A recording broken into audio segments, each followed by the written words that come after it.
Hello दोस्तों, कैसे हैं आप सभी। आई विश कि आप सभी बहुत ही ज़्यादा अच्छे होंगे।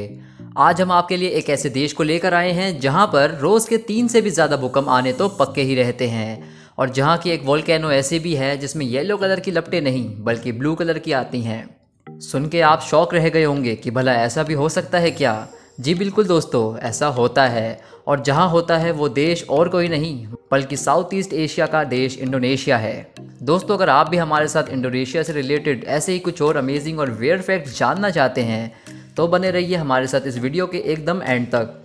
और इसके बाद अगर आपको ये वीडियो पसंद आए तो इसे लाइक करना मत भूलिएगा, और अगर आप हमारे चैनल पर नए हैं तो हमारे चैनल को सब्सक्राइब करके इसके साथ बने हुए बेल आइकन को भी ज़रूर से प्रेस कर देना, जिससे कि आपको हमारी लेटेस्ट वीडियो सबसे पहले मिल सके। So without wasting any time, let's get started. दोस्तों, इंडोनेशिया 26.77 करोड़ की पॉपुलेशन के साथ साथ दुनिया का 4th सबसे बड़ा देश है, जहां पर 700 से भी ज़्यादा लैंग्वेजेस बोली जाती है, मगर फिर भी भाषा यहाँ की नेशनल लैंग्वेज मानी जाती है। यहाँ की राजधानी जकार्ता है, और दोस्तों इस देश में मुस्लिम कम्युनिटी 87.2% होने के बावजूद भी प्राचीन भारत के साथ काफ़ी गहरा रिश्ता रखती है।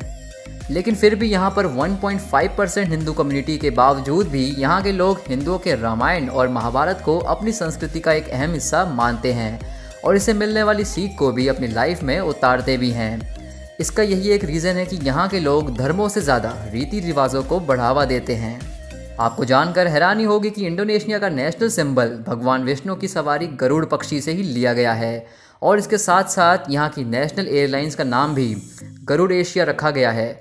और सिर्फ इतना ही नहीं दोस्तों, इस कंट्री के 20,000 के नोट पर भी भगवान गणेश की प्रतिमा हमेशा अंकित रहती है, और यहाँ तक कि कई चौराहों पर भी भगवान श्री कृष्ण और अर्जुन की प्रतिमा भी देखने को मिलती है। दोस्तों, जैसा कि आप सभी को पता ही होगा कि एजुकेशन हम सभी की लाइफ का एक बहुत ही इम्पोर्टेंट पार्ट है, जिसके बिना हमारा रहना बहुत ही मुश्किल भरा रहता है। हर देश की गवर्नमेंट अक्सर यही कोशिश में लगी होती है कि वहाँ के लोगों के बीच एजुकेशन के मायने बढ़ें, और वो खुद को एक कामयाब इंसान में तब्दील करके उस देश की इकोनॉमी को भी ग्रो करने में मदद कर सकें। उसी तरह दोस्तों, इंडोनेशिया में वहाँ की गवर्नमेंट इस बारे में काफ़ी अच्छी तरह सचेत है, और यही एक कारण है कि वहाँ का लिटरेसी रेट 96% तक है, यानी कि टोटल पॉपुलेशन के 96% लोग वेल एजुकेटेड हैं और खुद के साथ साथ अपनी कंट्री की भी डेवलपमेंट करने में लगे होते हैं। दोस्तों, ये तो आप जानते ही होंगे कि किसी भी प्रोडक्ट या सर्विस को लेने के लिए हमें पैसों की नीड तो पड़ती ही है, जिसको कमाने के लिए हम सभी दिन रात मेहनत करते हैं। इसीलिए हर कंट्री में मनी की वैल्यू को एक करेंसी के रूप में बनाया गया है। जैसे कि हमारे इंडिया की ही अगर बात करें तो हम इस करेंसी को रुपए के नाम से जानते और पहचानते भी हैं। वहीं अगर बात करें इंडोनेशिया कंट्री की तो वहाँ पर उनकी करेंसी को इंडोनेशियन रुपया के नाम से जाना जाता है। और आपको जानकर खुशी होगी कि हमारी कंट्री इंडिया का 1 रुपया वहाँ के 195 इंडोनेशियन रुपया के बराबर है। दोस्तों, 17,000 से भी ज़्यादा द्वीपों से बनी ये कंट्री इंडोनेशिया सच में बहुत ही खूबसूरत है, जिनमें से बाली द्वीप बहुत ही ज़्यादा फेमस है। यहाँ की अगर बात करें तो यहाँ पर हिंदुओं की पॉपुलेशन पूरी कंट्री में से सबसे ज़्यादा है। बाली एक बहुत ही विचित्र जगह पर स्थित बहुत ही अट्रैक्टिव प्लेस है, जहाँ के नेचर को देखकर कोई भी अपना आपा खो ही बैठता है। और इसके साथ साथ ये द्वीप इंडोनेशिया का सबसे बड़ा टूरिस्ट स्पॉट भी बना हुआ है, जिसके चलते यहाँ पर पूरे वर्ल्ड में से काफ़ी ज़्यादा तादाद में लोग घूमने फिरने के लिए आते ही रहते हैं। दोस्तों, क्या आपको नेचर से जुड़ी चीज़ें देखना और उन्हें निहारते रहना पसंद है, या कुछ यूँ बोलूँ कि मेरी ही तरह आप भी क्या नेचर लवर हैं? अगर हाँ, तो बाली द्वीप सिर्फ आपके लिए ही बना है। दोस्तों, अक्सर गर्मियों के सीज़न में घर से बाहर निकलने का किसी का भी मन नहीं करता है, कारण सूरज के द्वारा दी जाने वाली चिलचिलाती हुई गर्म धूप जो हमें उस टाइम बिल्कुल भी पसंद नहीं होती है। मगर शाम के वक्त या फिर कहें तो सुबह के टाइम पर यही सूरज हमें राइज होते हुए देखना काफ़ी पसंद होता है। उसी तरह के आप सभी जानते हैं कि इंडोनेशिया की एक पहाड़ी जिसे माउंट बातूर के नाम से जाना जाता है, वहाँ से यही सनराइज़ देखने में इतना ज़्यादा सुंदर लगता है कि मैं उसे खुद अपने शब्दों में आपसे नहीं कह सकता। और आपको मैं बता दूं कि ये पहाड़ी भी बाली द्वीप में ही सिचुएटेड है। इसे देखने के लिए लोग काफ़ी दूर दूर से आते हैं। बस लोगों को इस जगह तक पहुँचने के लिए 2 घंटे तक ट्रैक करके जाना पड़ता है। दोस्तों, हम अपनी लाइफ में कभी ना कभी तो किसी न किसी रिलीजियस प्लेस पर गए तो ज़रूर से होंगे, फिर चाहे वो कोई मंदिर हो, गुरुद्वारा हो, या फिर कोई मस्जिद या फिर चर्च। मगर इंडोनेशिया ने इस मामले में भी अपना एक रिकॉर्ड कायम कर रखा है कि मुस्लिम कम्युनिटी के लोगों की पॉपुलेशन सबसे ज़्यादा होते हुए भी यहाँ पर पूरी दुनिया का सबसे बड़ा बुद्धा टेम्पल मौजूद है, जिसका नाम बोरोबुदुर टेम्पल है। और ये इंडोनेशिया कंट्री के जावा आइलैंड में स्थित है। और आपको जानकर काफ़ी ज़्यादा हैरानी होगी कि यूनेस्को द्वारा इस बुद्धा टेम्पल को वर्ल्ड हेरिटेज साइट भी घोषित किया जा चुका है। दोस्तों, अक्सर हम लोग जब भी किसी खास से मिलने जाते हैं या फिर किसी अपने की तबीयत का पता करने उसके घर पर जाते हैं या फिर किसी बड़े इवेंट पर किसी खास पर्सन का स्वागत करने के लिए, स्पेशली चीफ गेस्ट का वेलकम करने के लिए हम लोग उन्हें फ्लावर देकर या फिर फ्लावर्स का बुके देकर उनको खुश करते हैं।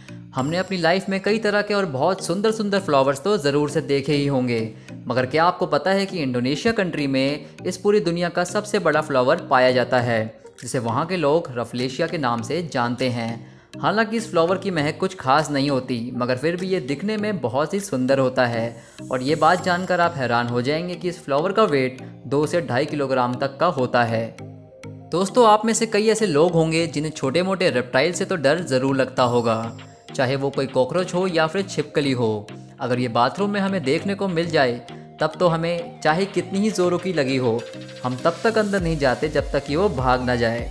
और कुछ लोग इनको भगाने की कोशिश भी ज़रूर से करते हैं। मगर क्या हो अगर मैं आपको बताऊं कि इन छोटी छोटी छिपकलियों के अलावा एक ऐसी छिपकली भी मौजूद है जो इस दुनिया की सबसे बड़ी छिपकली मानी जाती है।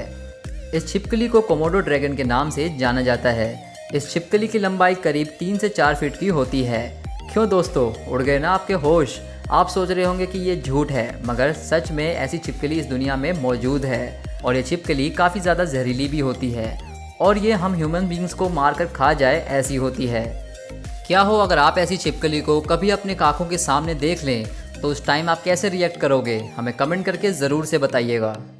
दोस्तों, अब बढ़ते हैं अपनी लिस्ट के काफ़ी ज़्यादा शॉकिंग फैक्ट की तरफ। क्या आपने कभी कोई वोल्केनो देखी है, या अगर नहीं भी देखी तो टीवी या मूवीज़ में तो ज़रूर से देखी ही होगी। जब ये वोल्केनो फूटती है तो कितनी भयानक लगती है, और इसके भयानक दिखने का रीज़न होता है इसके अंदर से निकलती हुई आग की बड़ी बड़ी लपटें। लेकिन ये बात सुनकर आप ज़रूर से सोच में पड़ जाएंगे कि क्या ऐसा भी कहीं हो सकता है। तो दोस्तों, इंडोनेशिया कंट्री में एक वोल्केनो ऐसा भी है जिसमें से आग की लपटें येलो कलर की ना निकल के ब्लू कलर की निकलती है। जी हाँ, बिल्कुल आपने सही सुना। और ऐसा होने का रीज़न है नेचुरल गैस।